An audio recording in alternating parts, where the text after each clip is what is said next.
Hai hai hai, selamat datang di podcast kita hari ini. Coba deh jujur, semalam kalian begadang atau enggak nih? Nonton drakor, scroll medsos, atau bahkan mabar sampai subuh? Kalau iya, hati-hati ya, karena itu bisa bikin kalian gampang bad mood, dan juga kesehatan kalian itu bisa menurun loh. Nah, hari ini kita akan membahas tentang tidur cepat dan bangun pagi. Aku hari ini gak sendirian loh, aku ditemenin sama teman aku yaitu Malaika. Hai Kak Dian. Wah, tadi kayaknya openingnya relatable banget nih. Pasti bakal banyak yang kena. Iya dong, soalnya aku juga pernah ngalamin. Menurut Malaika, kenapa sih di umur kita nih susah banget buat tidur cepat? Menurut aku kayaknya sih ini gara-gara kebiasaan dan pola hidup yang tidak sehat Kak Dian. Aku pernah baca, menurut penelitian dari Harvard Medical School, paparan cahaya biru dari layar gadget sebelum tidur bisa menekan produksi melatonin, hormon yang bikin kita ngantuk. Makanya, kalau sebelum tidur masih bisa main HP, otak kita malah makin aktif, bukannya malah makin santai. Wah, jadi HP itu salah satu penyebab utama kita kenapa kita jadi susah tidur ya? Betul banget Kak Dian. Makanya kalau mau tidur cepat ataupun tidur lebih awal, kurangin aja sih main HP-nya. Bisa diganti dengan membaca buku, journaling, ataupun dengerin musik yang calming gitu. Menurut National Sleep Foundation, punya rutinitas sebelum tidur itu penting banget loh Kak Dian. Karena bisa bantu tubuh mengenali kapan waktunya istirahat. Jadi kita nggak gelisah pas di tempat tidur. Note banget. Terus kalau soal bangun pagi, banyak orang yang bilang susah banget buat bangun pagi tanpa alarm. Menurut kamu ada nggak sih cara biar kita bangun lebih cepat tanpa harus snooze berkali-kali? Ada dong, kuncinya itu di sleep cycle atau siklus tidur. Tubuh kita ini tidur dalam beberapa tahap. Dan kalau kita bangun di fase tidur dalam, itu tuh kita bakal ngerasa jadi lemes banget.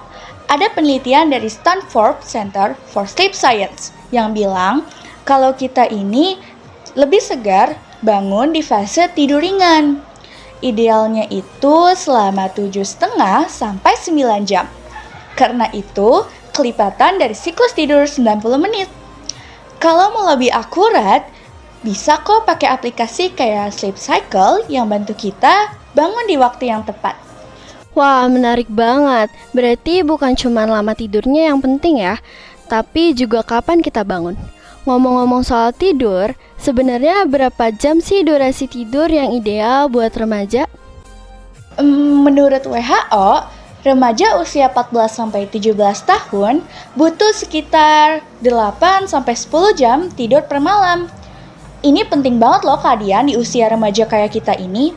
Karena tubuh kita ini masih dalam masa pertumbuhan dan butuh tidur yang cukup untuk perkembangan otak, daya ingat, dan keseimbangan emosi.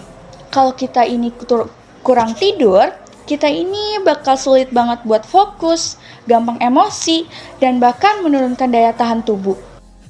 Wah, pantesan kalau kurang tidur itu suka bikin kita gampang bete dan gak fokus ya. Terus kalau kita berhasil tidur cukup dan bangun pagi, manfaatnya apa aja sih Laika? Manfaatnya itu banyak banget loh Kak Dian. Tidur cukup itu bisa meningkatkan konsentrasi kita, memperbaiki mood kita, dan bikin tubuh lebih sehat secara keseluruhan. Menurut penelitian dari American Academy of Sleep Medicine, tidur yang cukup juga bisa mengurangi resiko penyakit dalam jangka panjang seperti diabetes dan penyakit jantung. Selain itu, bangun pagi juga bisa bikin kita lebih banyak waktu untuk memulai hari dengan lebih tenang. Misalnya tuh kayak olahraga tipis-tipis dan juga makan sehat. Wah, gak kerasa ya, udah banyak banget yang kita bahas hari ini. Dari kenapa kita susah tidur, cara kita cepat tidur, bahkan sampai trik bangun pagi tanpa drama. Iya, seru banget. Semoga tips-tips tadi bisa bantu teman-teman buat mulai pola hidup yang lebih sehat. Oh iya guys, kalian ingat gak sih sebenarnya kebiasaan ini termasuk 7 kebiasaan anak Indonesia hebat loh. Jadi inget ya, dan Aku yakin kalian bisa menjalankan kebiasaan ini dengan teratur. Ingat ya, tidur itu bukan cuma soal istirahat, tapi juga investasi buat kesehatan dan produktivitas kita. Jadi, yuk mulai perbaiki pola tidur dari sekarang. Betul tuh, coba deh mulai dari hal kecil, misalnya tidur lebih awal 15 menit. Atau matiin gadget kalian. Aku yakin kalian pasti bakal terbiasa kok. Nah, buat kalian yang masih struggle, jangan nyerah ya, karena proses itu butuh waktu. Yang penting itu konsisten. Dan kalau kalian punya pengalaman atau tips lain soal tidur cepat dan bangun pagi, boleh banget ya share ke kita. Iya, kita bakal senang banget dengerin cerita dari kalian. Oke, segitu dulu obrolan kita hari ini. Terima kasih buat Malaika yang udah sharing ilmunya. Dan terima kasih juga buat kalian yang udah dengerin sampai akhir. Sama-sama Kak Dian. Buat kalian yang di rumah, selamat mencoba tidur cepat dan bangun lebih pagi ya. Sampai ketemu di episode selanjutnya. Stay healthy, stay happy.